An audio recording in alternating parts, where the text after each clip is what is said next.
Hai, Assalamualaikum warahmatullahi wabarakatuh. Ketemu lagi dengan saya Zara Komaria, konselor kalian. Di layanan hari ini, di video kali ini, saya akan menjelaskan atau mendiskusikan mengenai belajar dengan cara menyenangkan di masa belajar dari rumah atau BDR ya, di masa sekarang ini. Gimana sih caranya untuk menjadi belajar dengan menyenangkan ya? Pertama, kalian harus menemukan metode yang tepat. Metode yang tepat seperti apa untuk kalian? Gaya belajarnya seperti apa yang tepat buat kalian? Terus bagaimana strategi kalian untuk belajar kali ini? Oke, paham ya? Tiga poin itu sangat diperlukan untuk menentukan bagaimana sih belajar yang menyenangkan versi kalian. Oke, next slide. Belajar dari rumah. Belajar dari rumah sekarang ini menjadi hal yang diwajibkan ya. Belajar dari rumah caranya tuh banyak sekali ya. Bisa kalian menggunakan e-learning kalian, Zoom kalian, Google Classroom, atau sekarang kok yang lagi ngetrend ruang guru ya. Namun tidak semua digunakan sama persis di setiap sekolah atau di setiap lembaga. Ada yang hanya menggunakan Zoom, ada yang hanya menggunakan Google Classroom, ada yang menggunakan e-learning dan ini itu tergantung dari kebijakan-kebijakan di sekolah masing-masing. Oke, selanjutnya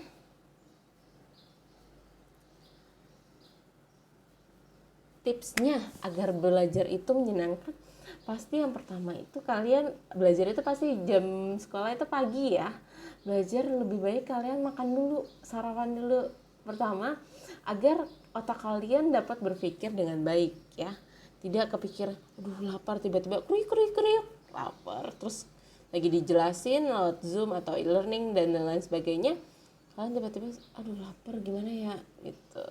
Jadi lebih baiknya kalian sarapan terlebih dahulu agar otak kalian dapat berpikir dengan lebih baik.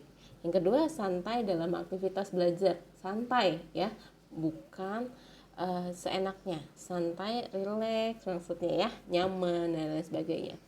Jangan belajar tanpa refreshing. Wah, maksudnya apa Bu Zara? Apakah kita lagi belajar tuh harus sambil jalan-jalan gitu? Bukan sayang.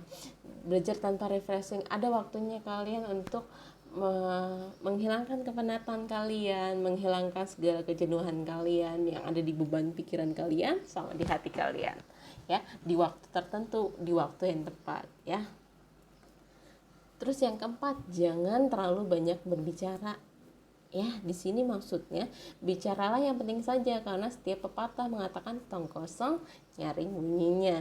Jadi belajar coba ciptakan suasana yang kamu senangi, misalnya suasana hening kalian dengan tidak banyak keberisikan, atau suasana atau sambil dengar musik. Ada yang seperti itu.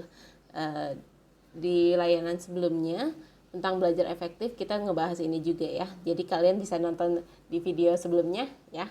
Oke. Di nomor 5, pikirkan bahwa diri Anda bisa mengerjakan soal apapun yang diberikan. Jadi optimis terhadap kemampuan kalian ya. Selanjutnya yang keenam, buat jadwal se-enjoy mungkin. Buat jadwal kalian senyaman mungkin. Bukan seenak dewe gitu, bukan seenaknya diri kalian sendiri, tapi buat jadwal belajar yang sangat tepat. Misalnya kayak yang di materi yang sebelumnya kalian bisa nonton dulu ya. Ada yang bisa belajarnya di pagi hari, ada yang belajarnya di malam hari dan siang hari, tergantung dari pemikiran dan kepribadian masing-masing. Cobalah banyak latihan menghadapi soal-soal ya. Jangan bergantung terhadap gadget kalian, misalnya yang tidak bisa menghitung cepat mengandalkan kalkulatornya. Tidak. Cobalah untuk menerapkan sistem-sistem tidak bergantung terhadap sesuatu yang dapat merusak cara berpikir ya.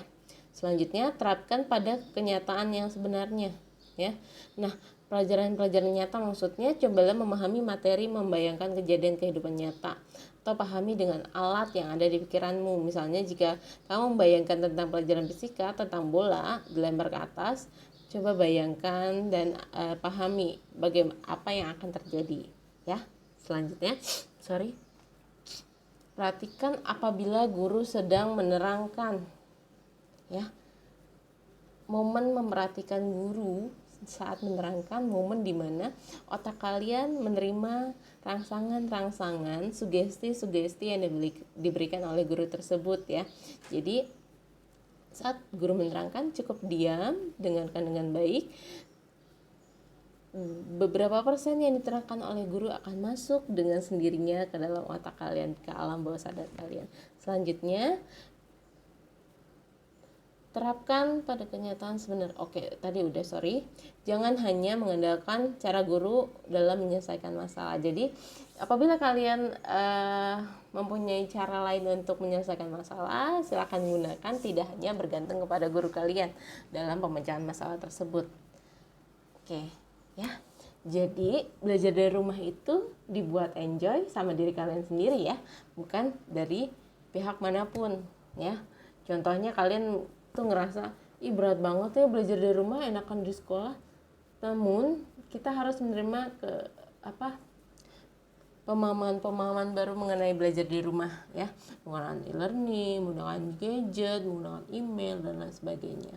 Belajar dari rumah sebenarnya menyenangkan, namun memang sesungguhnya lumrahnya belajar itu membutuhkan seseorang, yaitu guru kalian di hadapan kalian menjelaskan, kalian bisa tanya jawab, bisa interaksi dengan baik dan lain sebagainya.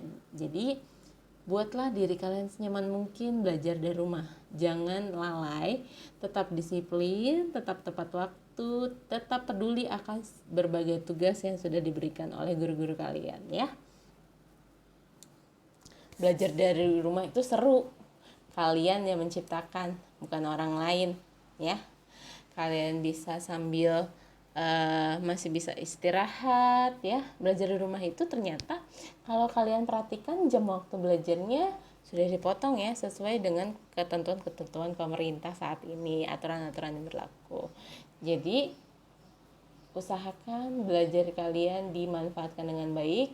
Gunakan waktu kalian dengan baik. Misalnya orang tua kalian nih sudah memberikan uang untuk membeli kuota, kalian manfaatkan dengan baik. Jangan cuma scroll IG, terus like YouTube seseorang, nonton YouTube yang gak penting. Jadi gunakanlah kuota kalian dengan baik, ya. Tidak semuanya itu, semua orang, semua anak memiliki kesempatan yang baik dalam belajar di rumah. Jadi manfaatkanlah dengan baik, ya. Porsinya sesuaikan dengan kemampuan kalian masing-masing. Oke, kalian harus tetap semangat, ya, dalam belajar dari rumah. Kita sama-sama berdoa agar semua ini berakhir, agar semua ini dapat kembali seperti sebelumnya, and keep right. Oke, untuk hari ini sekian dari Ibu, kurang lebihnya mohon maaf. Assalamualaikum warahmatullahi wabarakatuh. Bye.